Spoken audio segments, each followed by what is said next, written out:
अस्सलाम वालेकुम टॉरियंस, मैं हारिस अज़मी प्रोफेशनल एस्ट्रोलॉजर आपकी खिदमत में हाज़िर हूँ इस हफ्ते की एस्ट्रोलॉजिकल रिसर्चेस लेकर। बज़ाहिर ये जो वीक इस वीडियो में मैं एस्ट्रोलॉजिकली डिफ़ाइन करने वाला हूँ, ये 19 मार्च से शुरू होकर 25 मार्च तक चलेगा। बट पिछले हफ्ते उम्रे की अदायगी की वजह से मैं आपकी खिदमत में वीकली रिपोर्ट पेश नहीं कर सका। उसमें 2 चेंजेस थी, वो भी इसी वीडियो में मैं ज़िक्र करूँगा ताकि आप उन स्टार सपोर्ट्स को भी अपनी ज़िंदगी में यूज़ कर सकें। 20 तारीख को जो पहली तब्दीली आएगी, सूरज आपके लिए आपके 12th एंगल पर चला जाएगा। ये सूरज की एक वीक कंडीशन है, बट आपके लिए फिर भी ये बेनिफिशियरी रहेगी। वो किस अंदाज से रहेगी मैं भी वीडियो में तफसील बयान करूँगा। दूसरी तब्दीली 21 मार्च को आएगी, जब रमज़ान का चाँद होगा। पूरी दुनिया में 21 मार्च को हो जाएगा। पाकिस्तान एक ऐसे खित्ते में है जहाँ एक दिन बाद होता है चाँद, तो तकरीबन 22 मार्च को पाकिस्तान में रमज़ान का चाँद दिखेगा अप्रॉक्सीमेटली। बाकी रूयत हिलाल की वो ड्यूटी है, वो अपनी शहादतें इकट्ठी करेंगे। अगर वो 22 तारीख को दिख गया तो 23 तारीख को पहला रोज़ा होगा। 25 मार्च को मार्स नाम का एक प्लैनेट आपके लिए आपके 3rd एंगल पर आ जाएगा। ये 6-7 महीनों के, अमूमी तौर पर ये 2 महीनों के बाद अपना नया एंगल इख्तियार कर लेता है, लेकिन इस दफ़ा ये 8 महीनों के बाद एक नए एंगल पर जाने लगा है। पिछले साल अक्टूबर में ये जेमिनी एंगल पर इंटर हुआ था और अब 25 मार्च को ये कैंसर एंगल पर जाएगा, जो आपका 3rd एंगल बनता है, और वहाँ ये बहुत बेनिफिट्स क्रिएट करेगा। इसकी तफसील भी बयान करूँगा। जो 2 इवेंट्स 19 तारीख से पहले थे, जो पिछले हफ्ते मुझे आपको बयान करने थे और मैं बयान नहीं कर सका, वो ये थे। आपके लिए वीनस, आपका रूलिंग प्लैनेट, 16 मार्च को आपके 1st एंगल पर आ चुका है। वीनस की ऑर्बिटल मूवमेंट में ये उसका ताकतवर 3 एंगल है, जिसमें वो टॉरियन नेचर को बेतहाशा फ्यूल देगा, जिससे टॉरियन अपनी फितरत में निखार महसूस करेंगे। किस तरह की कामयाबियाँ मिलेंगी वो अभी बयान करूँगा। दूसरी तब्दीली 19 मार्च को आई थी, जो पिछले हफ्ते में एग्जिस्ट करती थी। मरकरी आपके 12th एंगल पर जा चुका है। सो मरकरी 12th एंगल पर है, सूरज 12th एंगल पर है, और जो 21 तारीख को चांद होगा रमज़ान का, वो भी आपके 12th एंगल पर ही होगा। न्यू मून एरीज हाउस में होगा और वो आपका 12th एंगल ही बनता है। आपके रूलिंग प्लैनेट से शुरू करते हैं अच्छी खबरों से। वीनस 16 मार्च को जब आपके यहाँ 1st एंगल पर अपीयर हुआ, तो तमाम वो सलाहियतें जो खुद जिसके लिए टॉरियन मशहूर हैं, अपनी रिस्पॉन्सिबिलिटी निभाने के लिए, सिंसियरिटीज़ दिखाने के लिए, सैक्रिफाइसिंग नेचर को अपनाने के लिए, कमिटमेंट्स को स्ट्रॉन्ग करने के लिए, पैशन एंड एग्जैक्टिव विजन के लिए, वो सब चीज़ें ऑन हो चुकी हुई हैं। इस हफ्ते उस निखार में मज़ीद तक़वियत आएगी जब रमज़ान भी शुरू हो जाएगा। नए चाँद की वजह से ऐसे रूहानी फ़यूज़ व बरक़ात मिलेंगे, ऐसी रहमतें मुयस्सर आएंगी, जिससे आपके प्लान्स प्लस वो रहमतें मिलकर आपकी बड़ी कामयाबियों की वजह बनेंगी, दिल के सुकून की वजह बनेंगी, एंड जहन में नए आइडियाज़ अपीयर होंगे, जिनमें खैर और बरकत होगी। जब आप उन आइडियाज़ पर काम करेंगे तो कामयाबियाँ हासिल कर पाएंगे। वीनस क्योंकि लव फ्यूल्स भी क्रिएट करता है, उसकी वजह से ऐसी बहन बेटियां जो लाइफ पार्टनरशिप के लिए इंतज़ार में है, इस बात के कभी चांसेस हैं कि इस सीज़न में की हुई कमिटमेंट्स 16 मार्च के बाद 20-22 दिन ये सीज़न चलेगा। इस सीज़न में की हुई कमिटमेंट्स ईद के फ़ौरन बाद आपकी लाइफ पार्टनरशिप की वजूहात बन सकती हैं। ऐसे कपल्स जो किसी वजह से दिल टेढ़ा हो जाने से नाराज़गी में मुब्तला थे, 16 मार्च के बाद इस बात के चांसेस बने हुए हैं कि उनकी नाराज़गी ज़रा से एफर्ट करने से दूर हो जाएगी। वीनस आपके टेस्ट को भी डेवलप करेगा। लाइफ स्टाइल में आपको तब्दीली नज़र आएगी, मुस्बत तब्दीली। आपको अपनी हैसियत को नुमाया करने को दिल करेगा, आपको अपनी पोजीशन को टॉप 3 में रखने को दिल करेगा, और ऐसा करना बेहतर भी है, इससे तरक्की की राहें खुलती हैं। वीनस आपके लिए 6th एंगल का रिप्रेजेंटेटिव भी है, जिसकी वजह से आपकी हेल्थ, स्पेशली दिल की हेल्थ, दिल as a organ not as a emotions, दिल में अगर कोई कमज़ोरी, कोई कोई वीकनेस थी, तो जब वीनस अच्छा हुआ करता है तो दिल के अमराज में कमी आती है बाय रूल ऑफ एस्ट्रोलॉजी।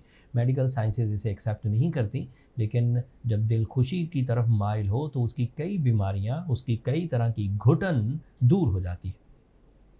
आपके लिए जो 25 तारीख को मार्स आपके थर्ड एंगल पर आएगा, this is a big news. जब 25 तारीख को मार्स थर्ड एंगल पर अपीयर होगा तो आप अपनी बुरी आदतों पर काबू पा सकेंगे। आप अपने नुकसान किए हुए कामों को फ़ायदे में कन्वर्ट कर सकेंगे।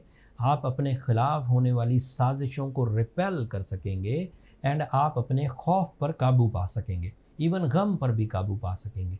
खौफ और गम दोनों एक ही तरह की कैफियत है। एक ज़रा पास्ट में होती है, वो गम लग जाता है। खौफ आने वाली चीज़ को कहते हैं, जैसे कुछ चीज़ें आने वाले कुछ दिनों में आएंगी, उसे खौफ की कैफियत होती है। और गम पिछली जो कोई इवेंट गुजर गए होते हैं उसमें जो हमें कुछ नुकसानात हो गए हैं, उससे जो फीलिंग्स आती हैं वो गम में आती। बट दोनों लॉसेस का ही एक पहलू है। सो गम हो या खौफ हो, मार्स थर्ड एंगल पर इन दोनों चीज़ों को रिकवर कर देता है। मार्स की रिकवरी आपके लिए अगेन रिलेशनशिप की वजह बनेगी। ये आपके 7th एंगल का रिप्रेजेंटेटिव है। टॉरियंस के लिए कभी भी मार्स अच्छा हो, उनकी रिलेशनशिप में इस्तेहकाम आता है, उनकी फैमिली वेलफेयर इंक्रीज़ करने लगती है। मार्स कभी भी अच्छा हो, पार्टनरशिप, बिजनेसेस और उनकी अपॉर्चुनिटीज़ इन्हेंस होने लगती है।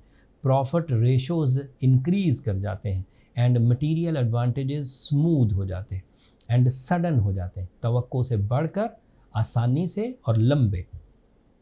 नए चांद का मैंने आपको जिक्र कर दिया। इस नए चांद को सिर्फ नया चांद मत समझिए। अमूमी तौर पर नया चांद हर ही 30 दिन बाद होता है एंड उससे इंसानी जज्बात में कुछ फ़र्क आता है। लेकिन ये चांद कुछ स्पेशल है। अल्लाह ताला ने इसके 30 दिनों को गैर मामूली डिक्लेयर किया है।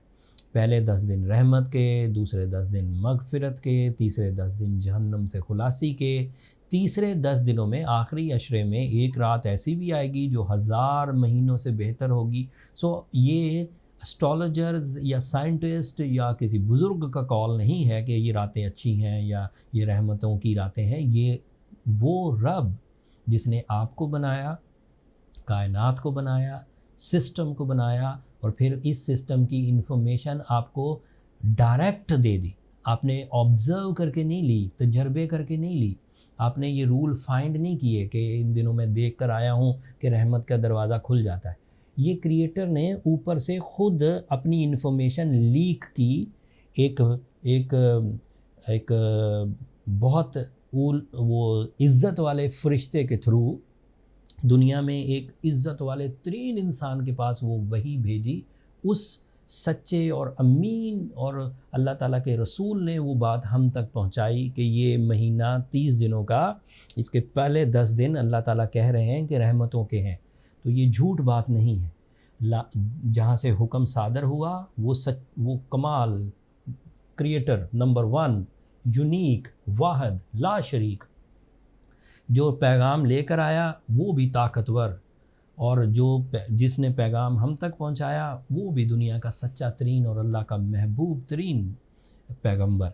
सो इस बात पे कोई शक नहीं होना चाहिए कि ये चाँद जैसे ही तलू होगा उसके रहमत के दरवाज़े खुलेंगे, शयातीन को झकड़ दिया जाएगा एंड आपके लिए मगफिरत एंड रहमत शुरू हो जाएगी। तो now this is a pet not prediction but ये एक इत्तला है, एक ऑर्डर है, एक हुक्म है कि अगर आप अपने आप के लिए रहमतें हासिल करना चाहते हैं तो दिन शुरू होने लगे। तो इसको एस्ट्रोलॉजी से ना तोलिएगा, इसको अपने तौर पर अपने मजहबी अकायद से तोलिएगा ताकि आप इससे ज़्यादा बेनिफिट्स ले सकें। एज अ टॉरियन, सैटर्न की पोजीशन आपके 11th एंगल की है। कोई ऐसे शॉर्ट टर्म काम जो कुछ ही दिनों पर मबनी हो, कुछ दिनों की इन्वेस्टमेंट्स हो, कुछ दिनों का कोई सिस्टम रन करना हो, कुछ दिनों का किसी मामले की तह तक पहुंचना हो। So this is the best time. Sudden gain chances, जिसे टपोरी लैंग्वेज में छक्का लगना कहते हैं, आप उसकी इंतहा पर हैं। सो ऐसे कंपटीशन में हिस्सा लेना आपके लिए मुफीद साबित होगा। That's all from my and. कोई टॉरस ऐसा हो सकता है जो इन दिनों भी उलझा हुआ हो, अपनी पिछली ट्रबल्स या अपने पिछले प्रॉब्लम्स को अभी तक रिजॉल्व ना कर सका हो, तो रमज़ान अब उसके लिए बेहतरीन सीज़न शुरू होने लगा है। उसे सूरह शम्स 5 दफ़ा पढ़नी चाहिए रोज़े की हालत में, फजर से मगरिब तक किसी भी वक्त। एंड एज अ टोरियन जो साइंटिफिक रेमेडी है उसमें एमरल्ड आपके लिए काफ़ी मुफीद साबित होगा। ये एक ऐसा स्टोन है जिसकी रेडिएशन आपके लिए फ्रेंडली रहती है। एमरल्ड एक रेयर स्टोन है। अगर एमरल्ड मुयस्सर ना हो या आपको महंगा लगे तो फिर उसकी रिप्लेसमेंट में आप रूबी यूज़ कर सकते हैं। रूबी एक कॉमन स्टोन है तो वो भी महंगा, लेकिन कॉमनली अवेलेबल है। और वैरायटी ऑफ रूबीज़ मार्केट में अवेलेबल है, तो आप वो पहन सकते हैं। अगर आपकी उम्र 25 से 40 साल के दरमियान है तो आप 8 से 10 कैरेट रूबी पहनिए। जितनी ज़्यादा सिवियरिटी हो आपके केस में उतना ज़्यादा हैवी स्टोन यूज़ करिए। 10 कैरेट करिए, 11 कैरेट करिए। फिर भी चीज़ें सॉर्ट आउट ना हों, फिर भी दिल में इत्मीनान पैदा ना हो, फिर भी चीज़ें सॉल्व ना हों, तो फिर आपको अपनी पर्सनल कैलकुलेशंस की तरफ चले जाना चाहिए। पर्सनल कैलकुलेशंस के लिए नंबर नीचे चलते रहते हैं, आप इन पर रब्ता करके अपने लिए टाइम ले सकते हैं, बट वो फ्री फोरम नहीं है। टोरियंस होपफुली आप अंडरस्टैंड करेंगे। मुझे अब इजाज़त दीजिए। बहुत सारी बातें ऐसी हैं जो मुझे मज़ीद बताना थी। ये वीडियो आम दौरानिए से लंबी हो गई, पिछले हफ्ते का भी कुछ जिक्र करना पड़ा। अगली वीडियोस को मैं शॉर्ट रखूँगा और जामे रखूँगा, कोशिश करूँगा टू द पॉइंट बात करूँ। कोई सवाल ऐसा जो आपके जहन में उभर रहा हो और मैं यहाँ डिफ़ाइन ना कर सका हूँ तो कमेंट्स में इजहार कर दीजिएगा। मैं अगले हफ्ते में उसको ज़रूर अपनी वीडियो का हिस्सा बना लूँगा। अगले हफ्ते तक के लिए इजाज़त दीजिए। अल्लाह ने के